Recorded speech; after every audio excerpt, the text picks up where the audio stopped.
Chers investisseurs, alors, la pêche de votre côté? Bah, j'espère bien, hein. J'espère également pour votre portefeuille.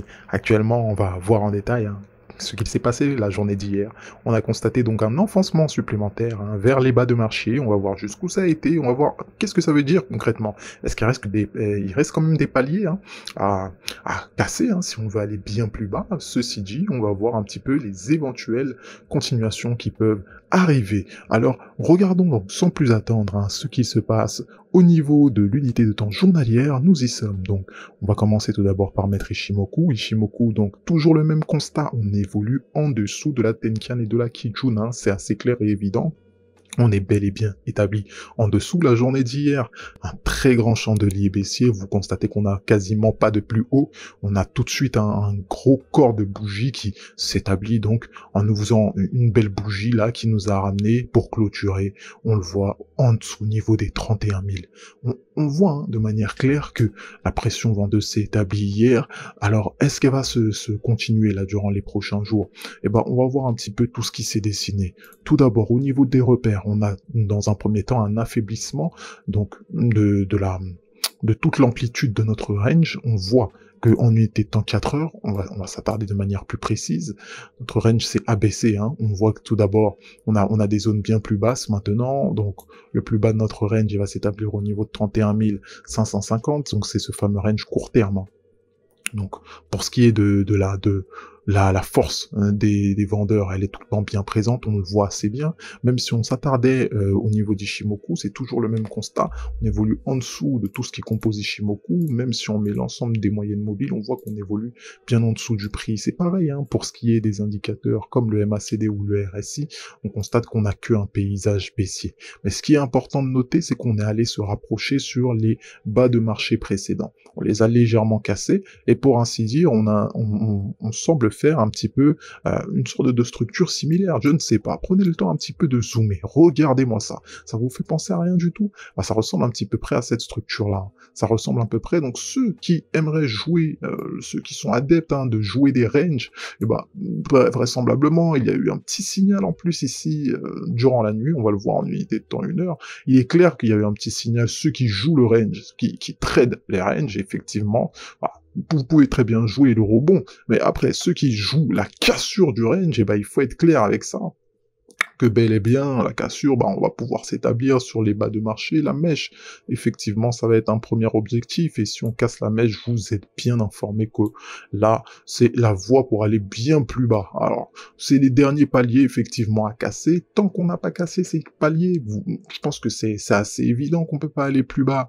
Donc, vous voyez très bien, il faudrait tout simplement que les vendeurs maintiennent leur force, ne s'arrêtent pas donc sur ce bas de range, et une fois qu'on a cassé ce bas de range dans un premier temps, qu'on a cassé ces différents plus bas, en somme, c'est les derniers paliers à casser, d'un point de vue graphique, d'un point de vue analyse graphique, et au niveau de l'analyse du prix en lui-même, c'est les niveaux psychologiques des 30 000, encore une fois. Ça paraît assez évident, tant qu'on les a pas cassés, on peut pas aller bien plus bas. Donc encore une fois, le prix a sa dynamique, le prix, il a aussi son temps, chaque chose en son temps. S'il va vouloir les casser, les vendeurs vont casser ce prix-là, ne vous en faites même pas. En était de temps 1 heure, effectivement, durant la nuit, on a eu en fait une très belle avalanche, là, comme vous apercevez. Donc, ceux qui ont eu la possibilité de s'introduire là-dessus, donc sont déjà bien en gain. Après, il faut être concentré la nuit, donc ça aussi, c'est un autre problème. Il faut voir la construction quand même de la tendance baissière dans laquelle on était. Donc, on a eu, dans un premier temps, au niveau du 20 juin, on a eu une sorte de rebond sur la résistance qu'on avait créée. Donc là, actuellement, on a continué cette tendance baissière. Pareil durant toute la journée d'hier, et actuellement, on se situe sur les dernières résistances qui ont été créées. Donc là, est-ce qu'on va les casser ou non? Donc vous constaterez que si la tendance baissière devrait se continuer, encore une fois, ça paraît assez simple, on attend la cassure des derniers plus bas qui ont été effectués. C'est comme ça que se construit le prix, c'est comme ça que se construit un mouvement, il n'y a rien de plus compliqué en vrai. Allons donc sur l'Ethereum face au dollar, il y a quoi d'intéressant également? Il y a ce qu'on peut voir de la même manière qu'on avait spécifié hier. Donc là, c'était dans un premier temps, on avait eu un rebond. Après, suite à ça, on avait dit qu'on allait aller chercher les 2000, on est allé les chercher, et que la prochaine résistance, elle se situait au niveau des 1930. Et ben, qu'est-ce qu'on a fait?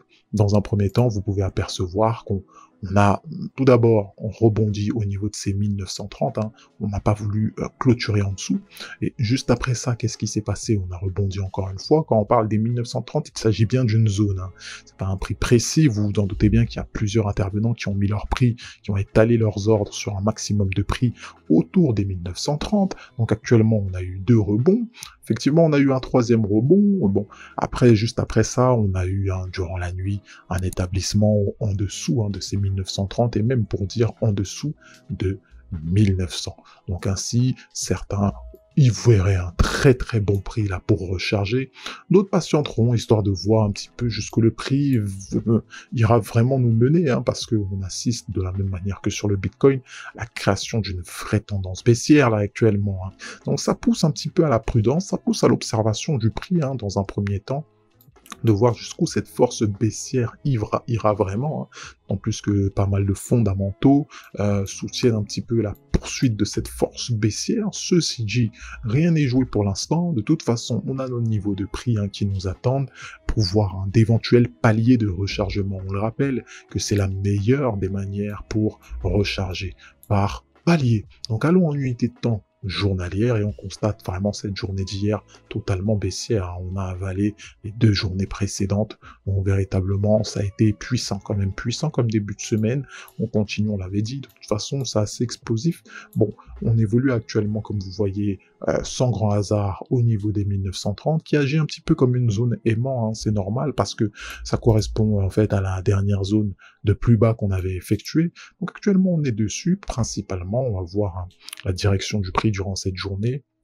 L'heure est à l'observation cependant, hein. Ça peut très bien être une journée de reprise dans le sens où on reprend un petit peu de force, on essaie d'aller chercher les 2000, 2080 par là, donc qui correspondrait, hein, tout simplement à cette fameuse résistance, ce creux qui a été établi, ou dans un premier temps, si vous voulez être un peu prudent, vous savez qu'il y a les 2240 qui semblent assez évidents à la portée si on devait faire un rebond, hein.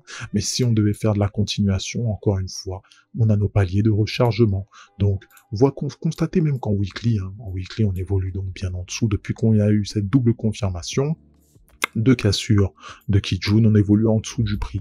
Donc on voit très bien la pression baissière toujours présente. Ceci dit, est-ce que ça va être une journée de rebond après cette baisse ou est-ce que ça va être une continuation? Eh oui, le prix nous le dira. Eh ben, on va voir, et en fonction de ça, d'éventuels paliers de rechargement seront à notre portée. On pourra commencer à entamer un plan sérieux, hein, de rechargement en attendant de voir où est-ce que le prix va nous mener. Donc, ceci étant dit, vous le savez, encore une fois, de merveilleux trades, c'est ce qu'on vous souhaite. On vous souhaite également de prendre soin de votre portefeuille, hein, de vos capitaux, de vos finances. Et quant à nous, n'oubliez pas, on se retrouve à la prochaine. Bye bye.